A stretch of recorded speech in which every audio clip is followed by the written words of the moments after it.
Selamat malam teman-teman terkasih. Hari ini kita akan menyelami dunia sendi bahu, memulihkan kembali pergerakannya secara penuh, memperkuat fungsi otot-ototnya, dan melatih bagian-bagian yang sebelumnya kurang berfungsi. Masalah pada sendi bahu cukup umum terjadi, dan Anda mungkin sudah melihat banyak sekali berbagai latihan di internet. Latihan yang paling populer dari semua latihan adalah latihan. Nah, di beberapa tempat latihan ini dijelaskan untuk otot bulat besar dan kecil. Di tempat lain untuk otot subscapularis dan infraspinatus. Tapi pada dasarnya semuanya bekerja dalam latihan ini. Dan salah satu latihan yang paling sering kita lihat adalah gerakan seperti ini, di mana kita memasang karet, memutarnya, ada berbagai variasi dengan putaran seperti ini. Tapi yang klasik adalah yang seperti ini. Di sini kita bisa menahan sesuatu agar gerakan bahu lebih sedikit. Putaran seperti ini dan juga putaran seperti ini. Latihan ini bagus, tapi tidak selalu bisa dan tidak selalu perlu memulainya dari sini. Dan dalam latihan ini, memang otot infraspinatus dan otot subscapularis bekerja dengan baik, yang sangat sering mengalami cedera. Mereka sering mengalami gangguan, bahkan atrofi. Mereka penting karena langsung menyatu dengan kapsul sendi bahu dan berperan dalam gerakan rotasi seperti ini. Gerakan-gerakan ini biasanya terbatas pada kasus periartrosis scapulohumeral, yang juga dikenal sebagai kapsulitis adhesif atau periartritis scapulohumeral. Tapi intinya adalah bahu terasa sakit, tidak bisa bergerak, tangan tidak bisa bergerak. Latihan-latihan ini sebaiknya tidak dijadikan sebagai permulaan. Anda hanya boleh memulainya jika bahu Anda cukup kuat menahan beban dan masalahnya hanya pada keterbatasan mobilitas. Jadi misalnya jika bahu Anda sulit digerakkan ke belakang atau ada beberapa jika ada perbedaan antara gerakan di satu sisi dan sisi lainnya, misalnya di satu sisi jangkauan geraknya lebih luas, di sisi lain lebih terbatas, tetapi tidak ada rasa sakit yang berarti, maka gerakan-gerakan ini akan membantu Anda. Jika Anda hanya melakukan gerakan-gerakan ini saja dengan harapan memulihkan jangkauan gerak, prosesnya bisa berlangsung lama dan bahkan menjadi kronis. Karena jika ada kekurangan volume pada otot lain yang sebenarnya harus dipulihkan terlebih dahulu, gerakan-gerakan ini justru akan memicu peradangan kecil yang terus-menerus di kapsul sendi itu sendiri, bahkan di otot-ototnya. Karena otot-otot itu sendiri sebenarnya tidak terlalu besar dan mudah cedera. Dari mana sebaiknya kita mulai? Pertama-tama itu tergantung pada tahap penyakit itu sendiri. Jadi jika Anda sedang dalam masa akut, misalnya setelah cedera, baru saja misalnya dalam 1 atau 2 minggu terakhir, Anda jatuh menimpa bahu atau terlalu banyak latihan, misalnya melakukan suatu latihan, lalu saat latihan merasakan nyeri tajam. Semuanya meradang, dan Anda tidak bisa menggerakkan bahu. Dalam kasus ini, Anda tidak boleh langsung melakukan latihan secara aktif. Anda harus menunggu sampai peradangannya mereda. Namun jika sudah berlalu cukup lama, prosesnya menjadi kronis atau rasa sakitnya tidak muncul setelah aktivitas fisik tertentu, bukan secara tiba-tiba, melainkan secara bertahap. Akibat otot-otot yang mengalami atrofi, kapsul sendi secara bertahap kehilangan elastisitasnya. Maka apa yang akan kita lakukan sekarang, semuanya itu cocok untuk kondisi tersebut. Atau sudah cukup lama sejak cedera dan sekarang saatnya memulihkan sendi itu sendiri, tapi sendinya sulit digerakkan. Rasa sakit muncul pada posisi ekstrim tertentu, atau misalnya saat malam hari. Otot-otot di sekitar sendi itu sendiri bisa melemah secara tidak merata dan massa otot bisa berkurang. Seringkali terjadi bahwa beberapa otot hampir kehilangan volumenya, bahkan hanya tersisa 10% dari volume aslinya. Sementara di otot lain tonusnya masih tetap terjaga. Dan bisa dibilang semuanya bertumpu pada otot-otot itu. Seringkali otot-otot itu juga terasa sakit bersama dengan kapsul sendi. Kita ingin menghilangkan ketegangan dari otot-otot itu, kita memberi perhatian lebih pada otot-otot itu. Sedangkan bagian yang tidak bekerja, tetap saja tidak bekerja. Hal pertama yang sebaiknya dilakukan dalam kasus seperti ini adalah melatih bagian belakang otot deltoid, yaitu deltoid belakang. Dan pilihlah sudut di mana Anda sekaligus memberikan beban pada otot infraspinatus dan sebagian pada otot-otot teres. Namun tanpa gerakan memutar seperti ini. Karena dengan gerakan memutar, kita justru melatih mobilitas sendi bahu itu sendiri. Kita seolah-olah mulai meregangkan kapsul sendi. Itu adalah tahap berikutnya setelah Anda sudah meningkatkan massa otot. Jadi, tahap pertama pemulihan sendi bahu adalah memulihkan volume otot. Otot yang mana? Artinya, Anda tidak boleh mulai melatih mobilitas sendi ketika Anda belum memiliki volume otot. Karena Anda mungkin memang bisa meregangkan kapsulnya, tapi tidak ada yang bisa menggerakkannya. Dan mungkin pada saat yang sama, Anda juga bisa melukai otot-otot yang sudah atrofi ini, yang seringkali juga mengandung jaringan ikat, fibrosis. Jadi, bagian pertama adalah memulihkan volume otot. Otot mana yang kita butuhkan? Yang paling utama, yang paling besar, itu adalah otot deltoid. Pertama-tama harus memulihkan. Mulai. Paling sering harus memulainya dari deltoid belakang. Karena itu yang paling sering mengalami atrofi. Ada juga latihan yang nyaman, yang tidak menimbulkan rasa sakit, sekaligus melatihnya dan juga melatih otot infraspinatus. Selanjutnya, pada tahap berikutnya, Anda bisa mulai memulihkan kelompok otot bagian depan ini. Di situ termasuk otot deltoid depan. Seringkali rasa sakit muncul di area deltoid depan, di area tendon bicep, yang salah satu tendonnya menempel di sini, pada prosesus coracoid scapula. Di tempat yang sama juga menempel otot pectoralis minor, ini dia. Dan di bawah tendon ini terdapat otot coracobrachialis, yang sangat sering justru terasa sakit. Yang sangat sering mengalami kelebihan beban karena deltoid depan juga kehilangan kemampuannya untuk bekerja dengan baik. Nyeri di bagian depan bahu sangat sering terkait dengan kejang otot coracobrachialis serta peradangan tendon bicep yang terletak di sini. Jadi, sudah cukup bicara ya. Saatnya menunjukkan latihan. Saya mengerti, sulit untuk mempertahankan perhatian, konsentrasi, jadi sekarang saya mulai gerakannya. Tapi saya juga akan berbicara secara bersamaan. Bisakah Anda melihat latihan dan mendengarkan apa yang saya katakan secara bersamaan? Cobalah seperti itu. Jadi, kita ambil beban di tangan. Tidak perlu beban yang berat. Tergantung seberapa lama tangan Anda tidak bergerak, seberapa sakitnya kita pilih bebannya. Bisa mulai dari setengah kilogram. Bahkan dalam beberapa kasus, bebannya bisa lebih ringan lagi. Untuk itu, Anda akan menambahnya secara bertahap. Tidak perlu membeli dumbbell khusus. Setiap kali tambahkan 100 gram. Jadi Anda cukup mengisi botol dengan air saja. Ada botol setengah liter seperti itu, 0,5. Ini bekas air saja. Bahkan air pun ternyata berapa liter air, sebanyak itu juga kilogramnya. Siapa yang belajar fisika pasti tahu trik-trik seperti ini kan? Itu juga membantu. Jadi, lihat saja gerakannya seperti apa. Seperti ini. Kita berbaring, tangan digantungkan seperti ini dari tempat tidur atau sofa. Jika Anda punya furniture empuk seperti itu.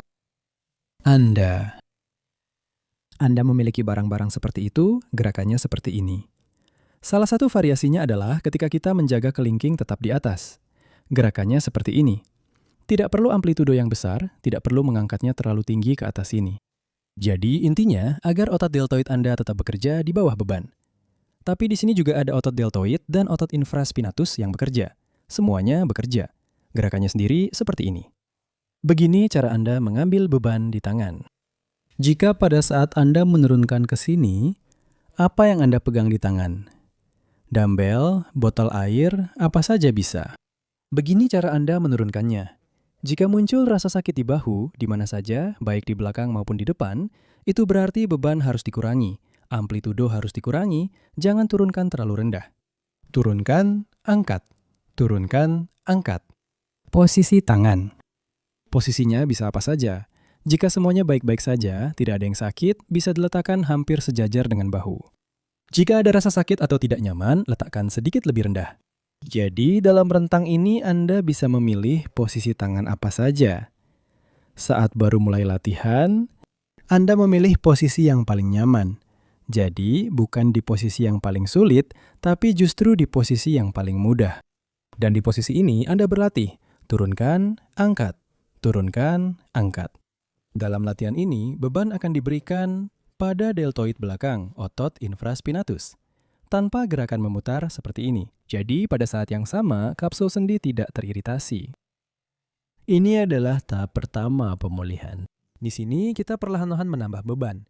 Bisa ditambah secara bertahap hingga 3 kg, tapi itu nanti. Jika bahu Anda sekarang sakit, tidak bisa digerakkan, maka cukup sampai beban tertentu, misalnya 1 kg atau 1,5 kg, agar otot-ototnya sudah mulai bekerja dengan cukup baik. Jadi ini adalah tahap pertama deltoid belakang. Perhatikan sekali lagi.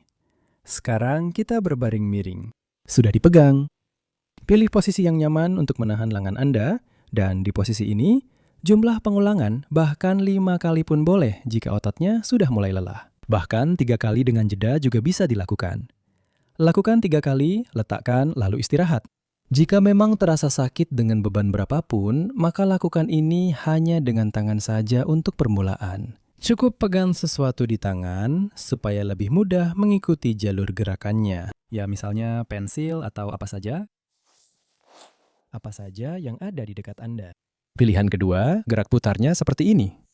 Jadi, dalam posisi ini, sudut gerakan pada sendi kita sudah sedikit berubah.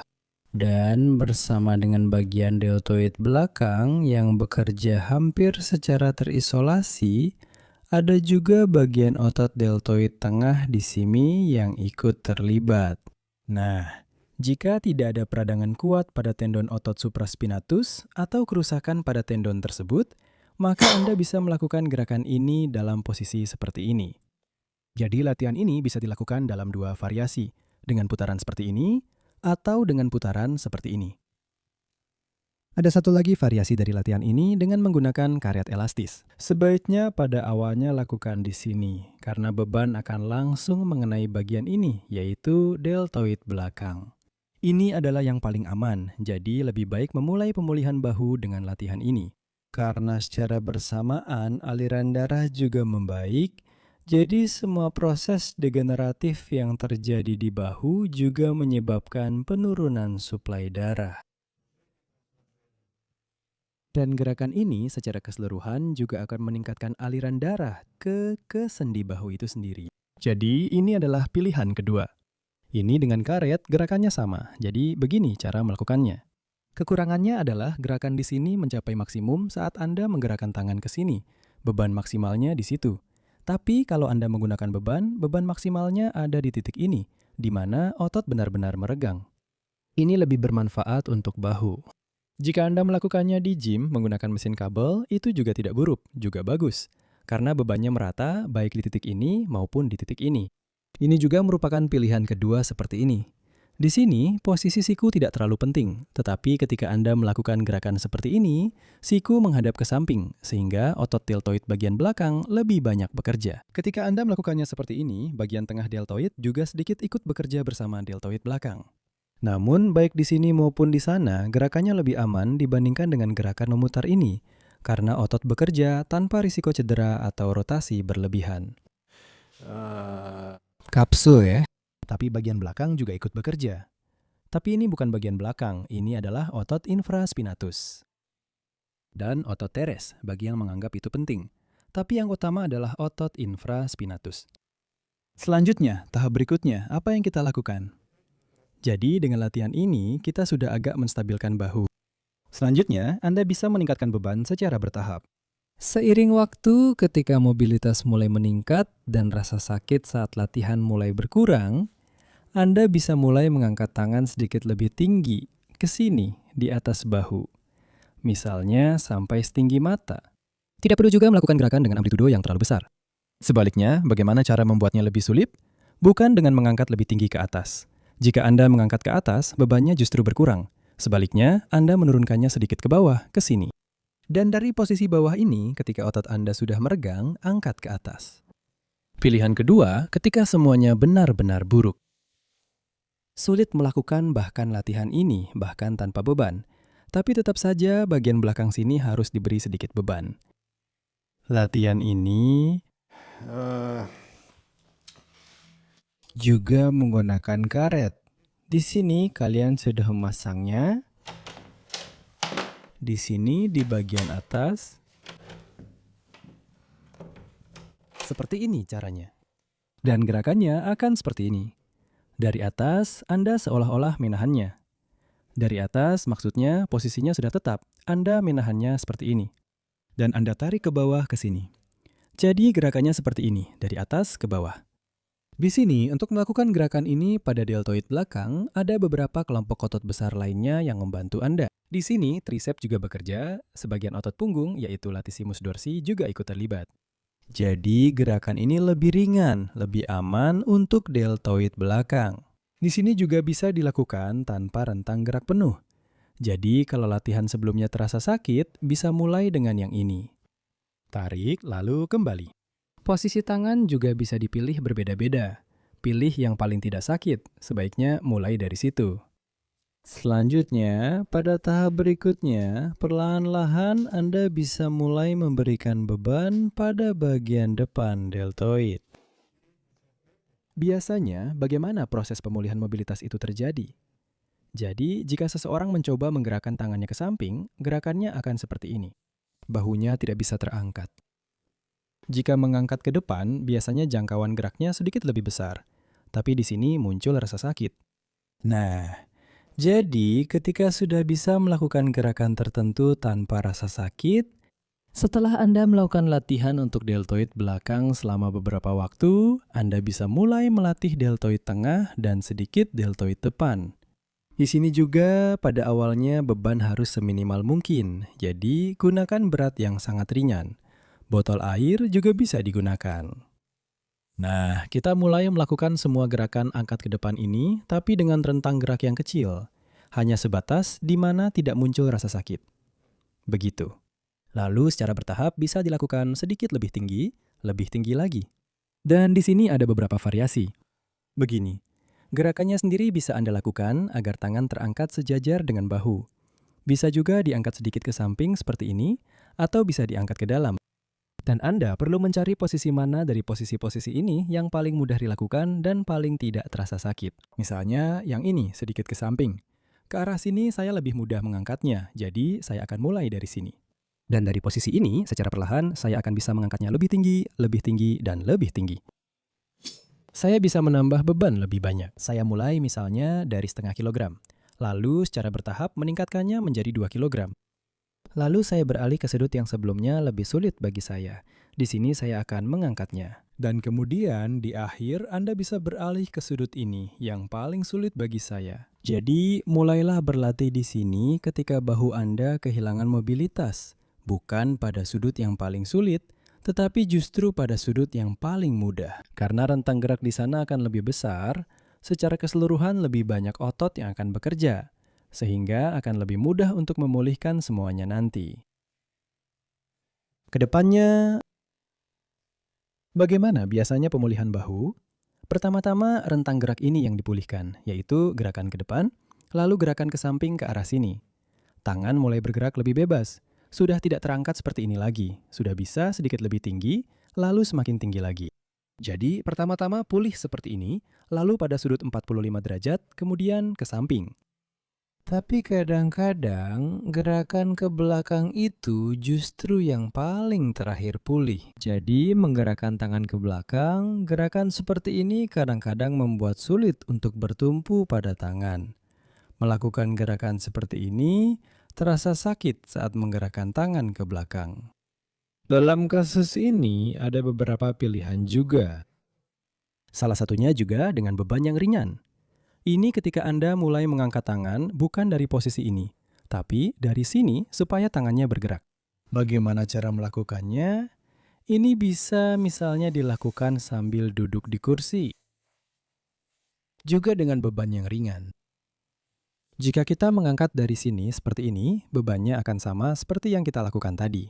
Jika kita duduk sedikit seperti ini, lihat, di sini kita harus melakukannya dari posisi agak ke belakang, dari posisi yang meregang.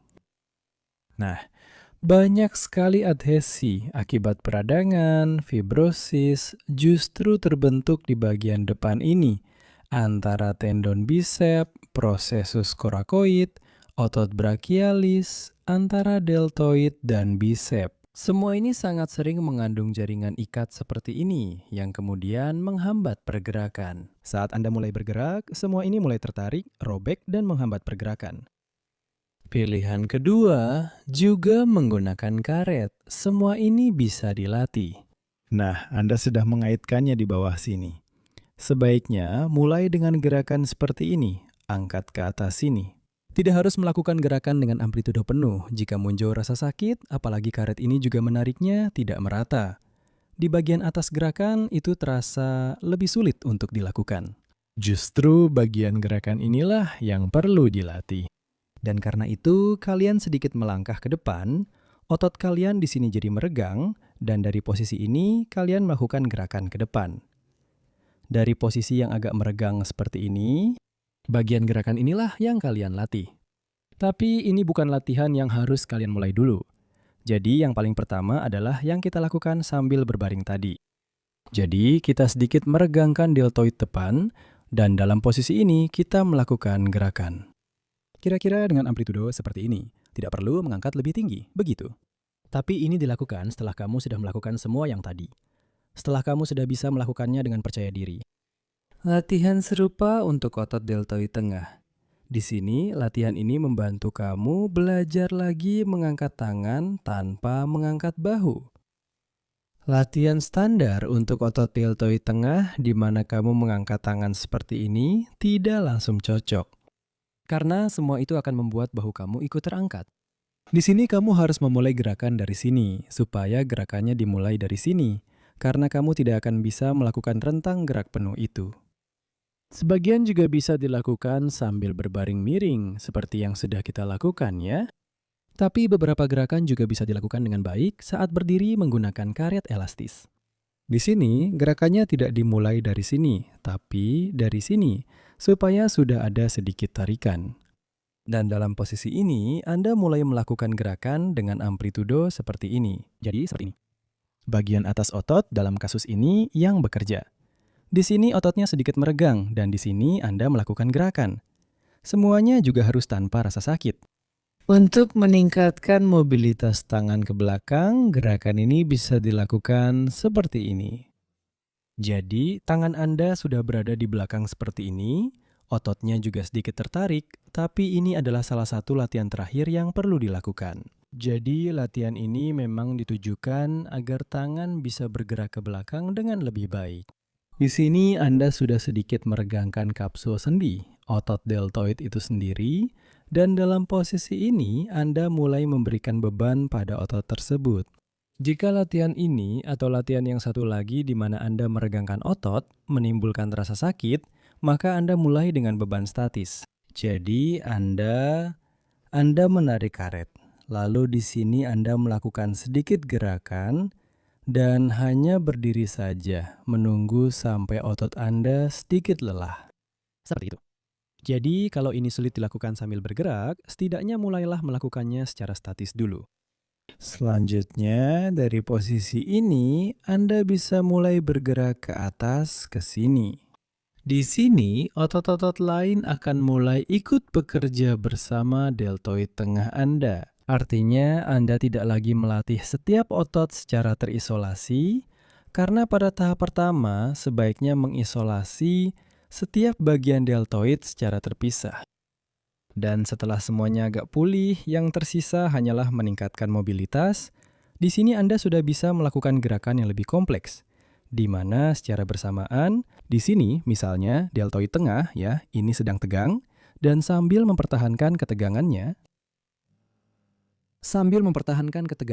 Anda sudah menariknya, tapi di sini sebaiknya resistance band berada di level ini kurang lebih. Dan di sini Anda melakukan gerakan naik, turun. Nah, jadi bersamaan dengan ketegangan pada deltoid tengah, deltoid depan juga bekerja. Ini adalah latihan untuk memulihkan otot-otot yang menstabilkan sendi bahu. Dan hanya setelah itu, baru bisa mulai semua latihan dengan gerakan memutar ini. Latihan seperti ini ya, ketika semuanya sudah berfungsi. Karena jika Anda tidak memiliki stabilisasi sendi yang baik oleh otot deltoid, Latihan-latihan ini justru akan lebih banyak membawa kerugian. Karena misalnya jika otot deltoid belakang lemah dan otot coracobrachialis memendek, sangat sering bahu bergeser berlebihan ke arah sini. Dan jika Anda mulai memutarnya seperti ini sekarang, Anda bahkan bisa lebih melukai, misalnya tendon otot supraspinatus, itu bisa meradang. Oleh karena itu, sebaiknya lakukan semuanya dengan cara seperti ini. Pada tahap tertentu, ketika rasa sakitnya sudah agak mereda, Anda sudah bisa menambahkan latihan untuk meningkatkan mobilitas sendi, yaitu mulai meregangkan kapsul sendi. Lakukan agar kapsul sendi itu bisa bergerak kembali. Sekarang videonya sudah cukup panjang ya, banyak yang mungkin sudah tertidur, jadi saya tidak akan menunjukkan semuanya sekaligus. Lain kali saya akan tunjukkan tentang mobilitas. Bagaimanapun juga, pertama-tama Anda tetap harus meningkatkan massa otot. Tanpa otot, Anda tidak akan bisa melatih mobilitas, karena tidak ada yang bisa menggerakkannya. Latihan untuk memulihkan elastisitas kapsul sendi. Tergantung seberapa jauh tangan Anda bisa bergerak. Jika tangan sama sekali tidak bisa diangkat, Anda mulai dari yang seperti ini. Jadi Anda duduk di kursi, ambil misalnya gulungan seperti ini cocok.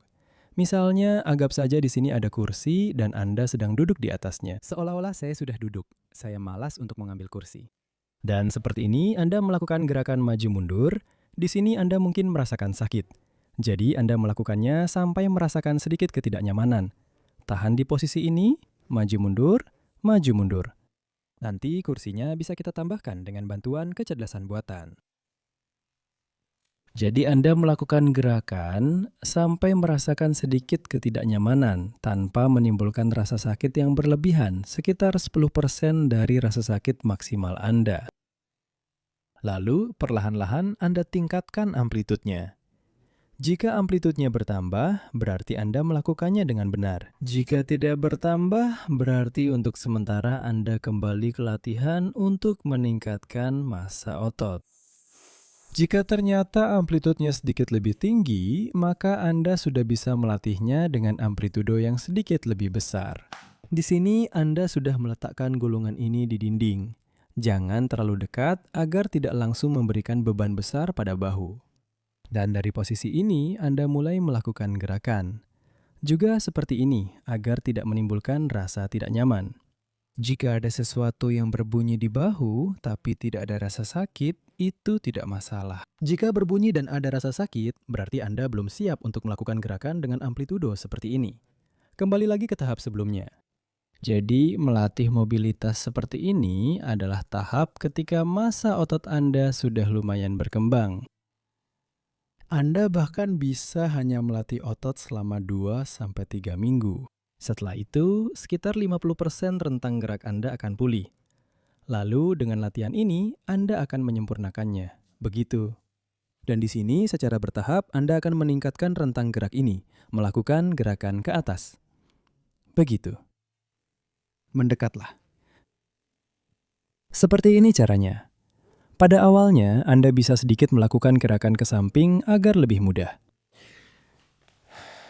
Jika dia sudah bisa diluruskan seperti ini, ke sini, gerakan ini sudah bisa Anda lakukan, maka Anda juga bisa mengangkatnya ke atas dengan sudut seperti ini. Jadi, naik turun secara perlahan, naik turun. Latihan klasik ya, yang biasanya Anda pelajari di poliklinik, yaitu ketika Anda berdiri di dekat dinding, lalu dengan jari-jari Anda merayap di dinding, mencoba lebih tinggi, lebih tinggi, lebih tinggi. Nah, bahu Anda akan terangkat seperti ini, Anda akan bisa mengangkatnya lebih tinggi. Sebenarnya itu tidak buruk, tapi yang ini lebih nyaman. Bahkan dengan gerakan yang tidak terlalu besar, Anda bisa melakukan gerakan sedikit lebih tinggi, sedikit lebih rendah, sedikit lebih tinggi, sedikit lebih rendah. Apakah Anda perhatikan bahunya terangkat? Pindahkan lebih ke bawah, di sini dulu level Anda, lalu nanti lebih tinggi. Untuk menambah semangat olahraga, Anda bahkan bisa menandainya. Nah, seperti itu. Jadi, ini memang lebih efektif daripada hanya menggerakkan tangan. Karena di sini, tanpa sadar, Anda akan mengangkat bahu, sedangkan di sini, berkat tekanan ini, bahu tidak mudah terangkat. Jadi, lebih mudah mengontrol saat bahu Anda terangkat. Seperti itu. Dan gerakannya seperti ini. Di sini ada berbagai sudut sesuai dengan kemampuan Anda. Bisa juga mulai dari sini. dari yang ini. Maju, mundur. Jadi, dengan bertumpu pada roll, gerakannya jadi lebih mudah. Jika Anda tidak bisa menggerakkan tangan seperti ini, dengan bertumpu pada roll, Anda akan bisa melakukan gerakan ini. Gerakannya nanti sedikit lebih tinggi. Ke sini, mulai angkat dari sini. Anda letakkan di sini. Angkat, turunkan. Angkat, turunkan. Otot-otot akan terasa lelah. Lelah? Jika rasa sakit muncul, jangan biarkan rasa sakit itu semakin parah. Sedikit rasa sakit tidak apa-apa. Jika dengan setiap gerakan rasa sakit ini semakin berkurang, itu bagus. Jika semakin parah, berhentilah, kurangi amplitudenya. Baiklah teman-teman, untuk hari ini saya rasa informasinya sudah cukup. Sekarang kalian punya sesuatu untuk dipikirkan dan dicoba. Tulis di kolom komentar siapa yang sudah mencoba apa, siapa yang berhasil melakukan apa.